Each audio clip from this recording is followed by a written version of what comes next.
Here's an interview with a senior official in Hezbollah who would like to remain anonymous due to safety concerns, but felt compelled to give an interview to Channel 5 because he's tired of Hezbollah's message being obscured by what he calls compromised Western media. عن فلسطين للفلسطينيين للمسيحيين وللمسلمين وحتى لليهود.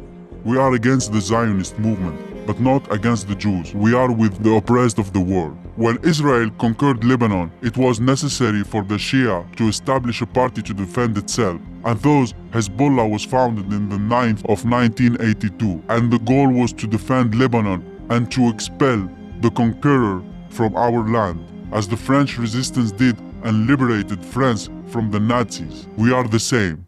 Before proceeding, I think it's worth it to give a disclaimer. Here at Channel 5, we do not espouse, advocate for, promote, or condone any groups that use violence to achieve political gain. There are a number of falsehoods and inaccuracies being laid out in the following interview, all of which are diligently fact-checked by Professor Gelvin, who is a scholar with an extensive knowledge of Lebanese history. All right, let's get into it. Why was Hezbollah founded? When Sykes-Picot divided the Arab countries, Britain brought the Jews to nationalize them in Palestine and achieve their interest. And it founded the Baha'i movement in Iran to strike at the Shia. And they also founded the Ahmadi movement in North Africa and the Wahhabist in Saudi. Sykes-Picot Agreement was an agreement between the British and the French during World War I to divide up the Middle East. And the thing about it is that it's always blamed for the problems of the Middle East now, that the Europeans divided it up and, between the French and the British.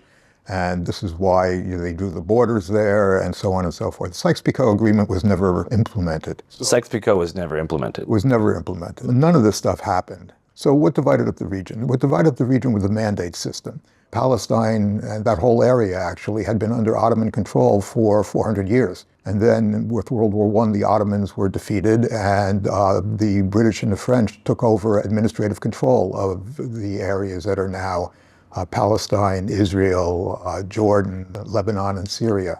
And the idea was these people aren't ready to govern themselves, so therefore we have to guide them in the path of civilization. And the only two that have remained in effect have been the division between Lebanon and Syria. All the other divisions have fallen away. And in general, you know how the Jews colonized Palestine and took over. Would you accept that France could be taken over? What did the French resistance do? Do you accept someone stealing your home? We are like that in Lebanon. When Israel took over Palestine, they conquered a part of Lebanon, what is known as the 7 villages. According to the Hezbollah commander, the definitive starting point of Israeli aggression on the Lebanese people began in 1948, when they forcefully annexed and expelled the residents of 7 Shia Muslim villages along the border of what was then Mandatory Palestine, a British territory, sending the villagers into Lebanon as refugees. These border towns were known as the 7 villages and comprised basically the only community of Shia Muslims in Mandatory Palestine. The greater region that once contained these villages is called the Galilee, which was depopulated by Israel when they declared statehood in 1948. The campaign in the Galilee in 1948, what the Israelis called the War of Independence and what the Palestinians called the Nakba. In the Galilee, that was a ethnic cleansing took place. And Shiis from these particular villages were expelled into Lebanon by the Israeli forces. Despite these 7 villages being in British-mandated Palestine back then, the residents, even back then, considered themselves to be Lebanese.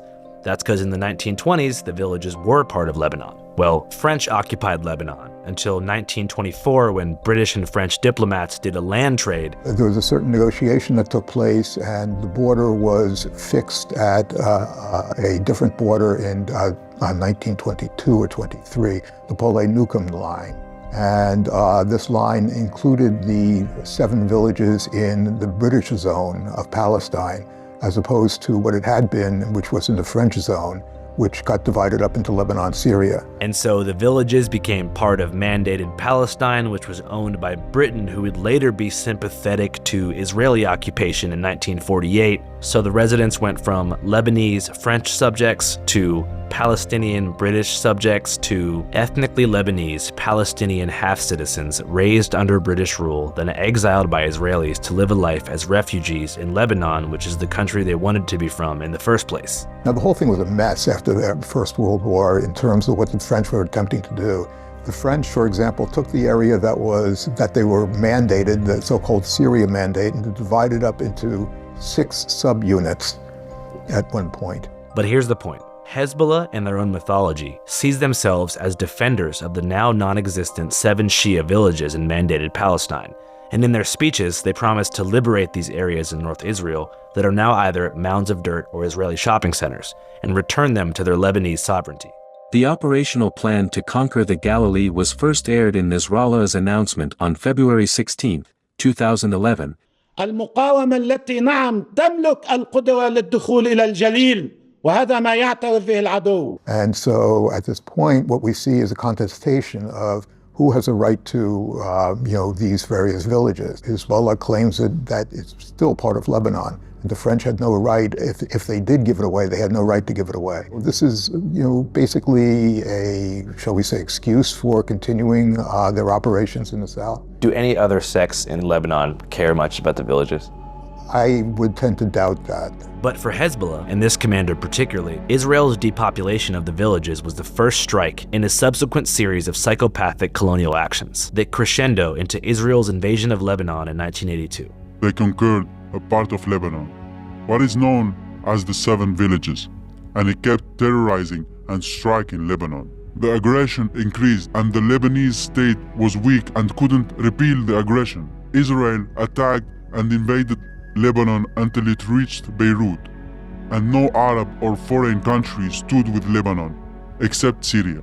And where was the Islamic Revolution led by Imam al-Khomeini in Iran, where before it was an American stronghold? They cut off Americans' hand and it became a revolution that supported every oppressed human. Khomeini played his cards very, very well.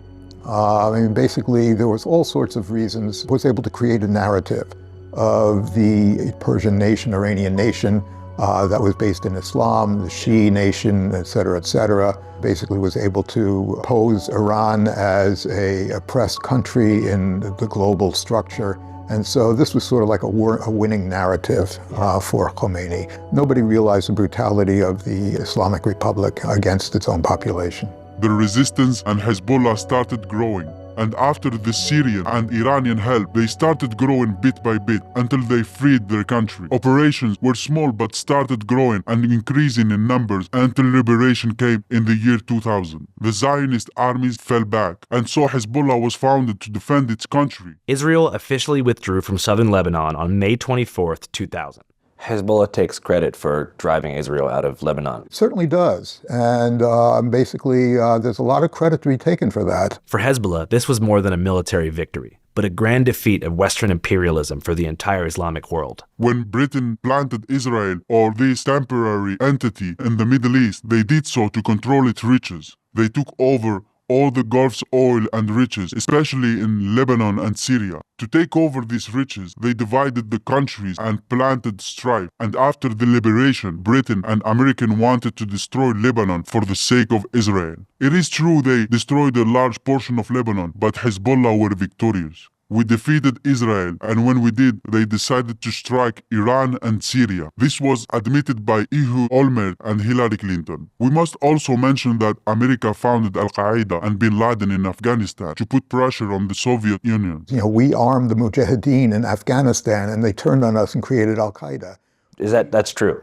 That is true, yeah. But this isn't true. They founded Al-Qaeda and it spread as a Muslim outfit, and it started committing heinous terrorist attacks attributed to Muslims. But Muslims are the opposite of that. Islam preaches compassion and acknowledges Christianity and Judaism, and humanity too. We see humans as humans. We don't care if they are Christians, Jews, Buddhists, or anything else. The commander also believes that ISIS was an American proxy, set up to destabilize Syria and eliminate Hezbollah. When Israel was pushed back in 2006, America and Britain decided to destroy Syria, so they founded ISIS. All their leaders are American intelligence. They founded ISIS under the guise of Islam, and they started attacking everywhere with Nusra Front and others. And all of them are terrorist movements founded by Americans and Israelis. America planted ISIS and fought them. They made ISIS their excuse to keep their American bases in Arab countries, saying they're fighting the terrorism that they created. When ISIS took over Syria, we saw that their goal was to destroy Hezbollah and the Syrian state. We saw saw all this terrorism and realized that when ISIS was done with Syria, they were coming to Lebanon, and we went into Syria and fought ISIS. With this operation,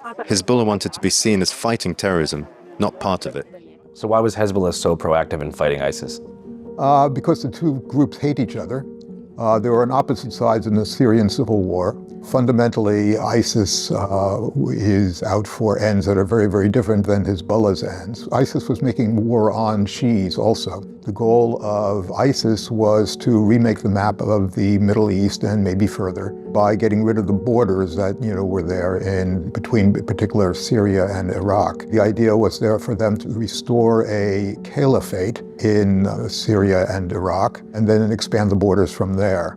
And their caliphate was pretty much the equivalent of a Sunni state. As a matter of fact, you could say ISIS represented a Sunni form of nationalism in the same way that Hezbollah represents a Shi'i form of not nationalism, but sectarianism. As time passed, martyrs paid the price, and we got rid of ISIS from most of the Syrian territory, and we protected Lebanon from them. Here we returned to occupied Palestine. The entire world knows that Palestine was taken by the Zionist group with British and then later American support. Israel did killing, slaughter, and genocide. Even in 2006, they struck a UN headquarters and 300 women and children died while under the protection of the UN. Israel doesn't accept any international law. They consider themselves on top of the world, and the rest of the world are their servants. Israel said, "Why is Hezbollah helping the people of Gaza? And why did they open support front? Because the American-British plan is to first destroy Gaza, the West Bank, and then Lebanon. We already explained why we're fighting. We are fighting to defend our country. Israel occupied Lebanon and we freed our land. And now we support and help the Palestinians because we believe that when Israel is done with Gaza, we are next. And this is the reason for the preemptive defensive of our country and people. The rest of the world should find truthful news and not the Zionist media. The main and final condition to stop the war in the south of Lebanon is to stop the war in Gaza. When the war in Gaza stops, Hezbollah won't fight anymore." Despite the innumerable losses taken by Hamas leadership, the commander remains confident that Israel will lose the war in the end. Because the internal situation in Israel is divided and shattered. I think America is trying to find a way out for Netanyahu, but I think he will meet his fate like others before him.